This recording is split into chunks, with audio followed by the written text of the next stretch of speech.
In this video, I'll show you how to factory reset your Fritz Wi-Fi repeater using reset button.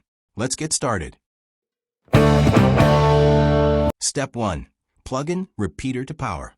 First, make sure your Fritz Wi-Fi repeater is plugged into a power outlet and turned on. Step 2. Press Connect or WPS button. Locate the Connect or WPS button on the repeater. Press and hold the button for about 15 seconds, or until the LED indicators begin to flash. Then, release the button. Wait a few minutes while the repeater restores its factory settings and restarts automatically. Once the reset is complete, the repeater will return to its default settings, and you'll need to set it up again. That's it. Your Fritz Wi-Fi repeater has now been successfully reset to its factory settings. If you found this video helpful, don't forget to like, share, and subscribe. Thanks for watching.